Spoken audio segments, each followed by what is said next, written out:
بسم اللہ الرحمن الرحیم۔ حضرت عیسیٰ علیہ السلام دجال کا خاتمہ نبی کریم صلی اللہ علیہ وسلم کی کس تلوار سے کریں گے، اور وہ تلوار اس وقت دنیا میں کہاں موجود ہے؟ حضور نبی کریم صلی اللہ علیہ وسلم کی 9 مبارک تلواروں میں سے ایک کا نام البتار ہے۔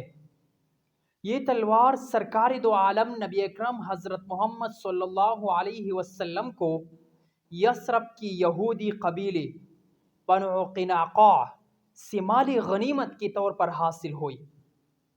اس تلوار کو سیف الانبیاء یعنی نبیوں کی تلوار بھی کہا جاتا ہے۔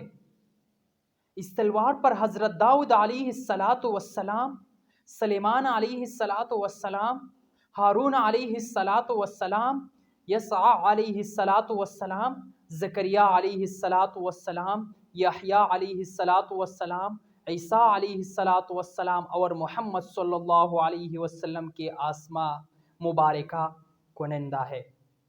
یہ تلوار حضرت داؤد علیہ السلام کو اس وقت مال غنیمت کے طور پر حاصل ہوئی جب ان کی عمر 20 سال سے بھی کم تھی۔ اس تلوار پر ایک تصویر بھی بنی ہوئی ہے جس میں حضرت داؤد علیہ السلام کو جالوت کا سر قلم کرتے دکھایا گیا ہے، جو اس تلوار کا اصلی مالک تھا۔ تلوار پر ایک ایسا نشان بھی بنا ہوا ہے جو بطراش شہر کی قدیمی عرب باشندے البدایون اپنی ملکیتی اشیاء پر بنایا کرتے تھے۔ بعض روایات میں یہ بات بھی ملتی ہے کہ یہی وہ تلوار ہے جس سے حضرت عیسیٰ علیہ السلام اس دنیا میں واپس آنے کے بعد کان دجال کا خاتمہ کریں گے اور دشمنان اسلام سے جہاد کریں گے۔ تلوار کی لمبائی 101 سینٹی میٹر ہے اور آج کل یہ تلوار ترکی کی مشہور زمانہ عجائب گھر توپکاپی استنبول میں محفوظ ہے۔ دجال کے خاتمہ کے بعد حضرت عیسیٰ علیہ السلام اسی حال میں ہوں گے کہ اچانک اللہ تعالیٰ کی طرف سے ان کے پاس یہ وحی آئیں گے کہ میں نے ایسے بندے پیدا کی ہے جن سے لڑنے کی قدرت و طاقت کوئی نہیں رکھتا۔ تم میرے بندوں کو جمع کر کے کوہ طور کی طرف لے جاؤ اور ان کی حفاظت کرو۔ پھر اللہ تعالیٰ یاجوج و ماجوج کو ظاہر کرے گا جو ہر بلند زمین کو پلانگتے ہوئے اتریں گے اور دوڑیں گے۔ ان کی تعداد اتنی زیادہ ہوں گی کہ جب ان کی سب سے پہلی جماعت بحر طبریات سے گزرے گی تو اس کا سارا پانی پی جائیں گے۔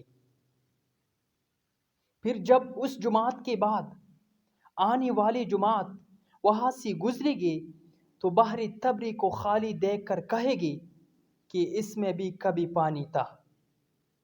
اس کے بعد یاجوج ماجوج آگے بڑھیں گے یہاں تک کہ جیل خمر تک پہنچ جائیں گے جو بیت المقدس کا ایک پہاڑ ہے، اور ظلم و غارت گری، اذیت رسانی اور لوگوں کو پکڑنے قید کرنے میں مشغول ہو جائیں گے، اور پھر کہیں گے کہ ہم نے زمین والوں کی ختم کر دیا، چلو آسمانوں والوں کا خاتمہ کر دیں۔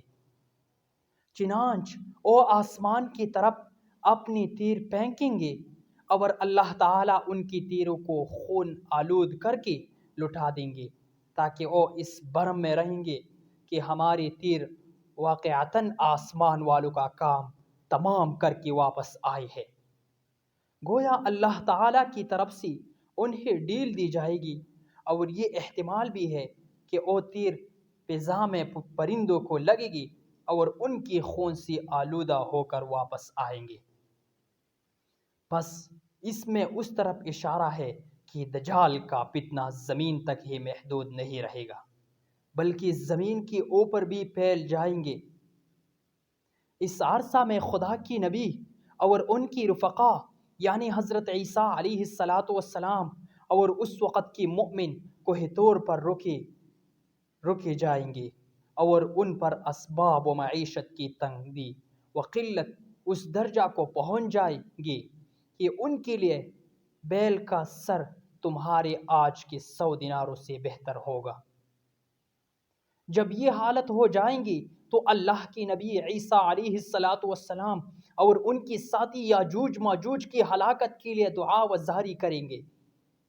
پس اللہ تعالیٰ ان کی گردنوں میں نو یعنی کیڑے پڑ جانے کی بیماری بھیجے گا، جس سے وہ سب یک بارگی اس طرح مر جائیں گے جس طرح کوئی ایک شخص مر جاتا ہے۔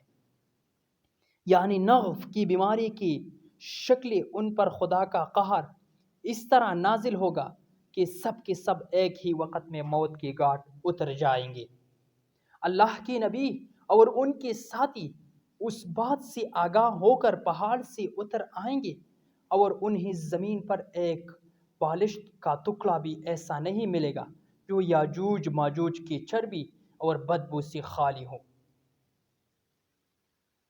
اس مصیبت کی دفع کے لیے حضرت عیسیٰ علیہ السلام اور ان کے ساتھی اللہ تعالیٰ سے دعا کریں گے۔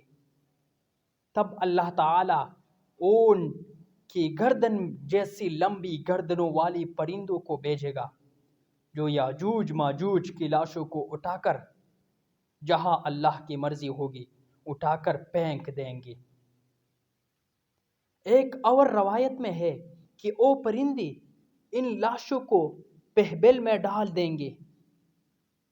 پہبل یہ دراصل ایک جگہ کا نام ہے جو بیت المقدس کے علاقہ میں واقع ہے۔ دوسری معنی گڑھے کی ہے اور ایک معنی پہاڑ سے گرنے کی ہے۔ اور مسلمان یاجوج ماجوج کی کمانوں تیروں اور ترکشوں کو 7 سال تک چلاتے رہیں گے۔ پھر اللہ تعالیٰ ایک زوردار بارش بھیجے گا جس سے کوئی بھی مکان خواہ وہ مٹی کا ہو یا پتھر کا اور خواہ سوپ کا ہو نہیں بچے گا۔ وہ بارش زمین کو دھو کر آئینہ کی طرح صاف کر دے گا۔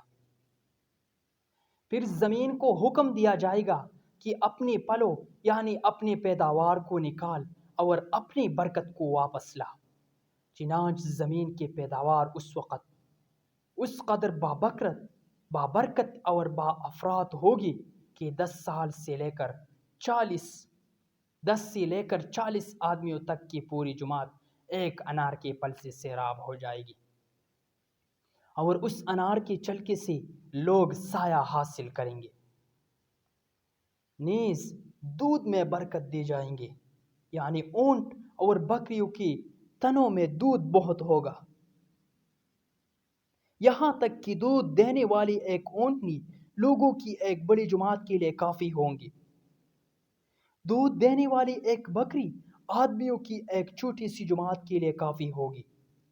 بہرحال لوگ اس طرح کی خوشحال اور امن و چین کی زندگی گزار رہے ہوں گے کہ اللہ تعالیٰ ایک خوشبودار ہوا بھیجے گا جو ان کے بغل کے نیچے کے حصے کو پکڑے گی، یعنی اس ہوا کی وجہ سے ان کی بغلوں میں درد پیدا ہوگا، اور پھر وہ ہوا ہر مومن اور ہر مسلمان کی روح قبض کر لے گی، اور صرف بدکار اور شریر لوگ دنیا میں باقی رہ جائیں گے جو آپس میں گدوں کی طرح مختلط ہو جائیں گے، اور انہی لوگوں پر قیامت قائم ہوگی۔